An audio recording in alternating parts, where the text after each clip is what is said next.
অরবিন্দ মণ্ডল। উত্তর চব্বিশ পরগনার হাড়োয়া থানার এলাকা থেকে উঠে আসছে এক চাঞ্চল্যকর ঘটনা। পুলিশের হাতে গ্রেফতার হয়েছে এক জনপ্রিয় ইউটিউবার ও তার নাবালক ছেলে। অভিযোগ, তার এক নবম শ্রেণীর ছাত্রীকে রিলস বা ভিডিও বানানোর নাম করে ফাঁদে ফেলে ধর্ষণ ও ব্ল্যাকমেল এবং এই অভিযোগে জড়িয়ে পড়েছেন। সূত্র অনুযায়ী অভিযুক্ত ইউটিউবারের নাম অরবিন্দ মণ্ডল এবং তার ছেলে সায়ন মণ্ডল, দুজনেই হাড়োয়া থানা এলাকার বাসিন্দা। অভিযোগ উঠে আসছে সোশ্যাল মিডিয়া ভিডিও বানানোর প্রলোভন দেখিয়ে ওই কিশোরীর সঙ্গে যোগাযোগ গড়ে তোলেন তারা। এরপর নানা অজুহাতে তাকে ডেকে পাঠানো হতো এবং পরে তাকে অশ্লীল ভিডিও ধারণ ও ব্ল্যাকমেল করা হয়। অভিযোগ উঠছে, নির্যাতিতার পরিবারের দাবি, অভিযুক্তরা ওই মেয়েটির গোপন ছবি ও ভিডিও তুলে পরে সেটি ছড়িয়ে দেওয়ার হুমকি দেয়। যদিও এই ভিডিওর সত্যতা যাচাই করেনি ইউবিআই বাংলা টিভি।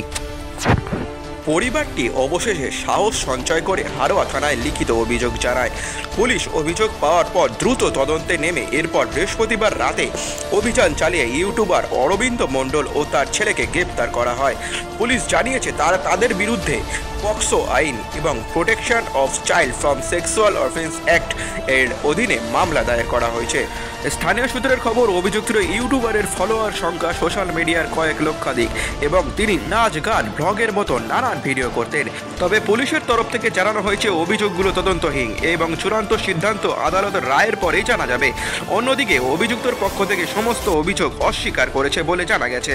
তবে আমরা আবারও বলছি, ঘটনাটি এখনও তদন্তহীন।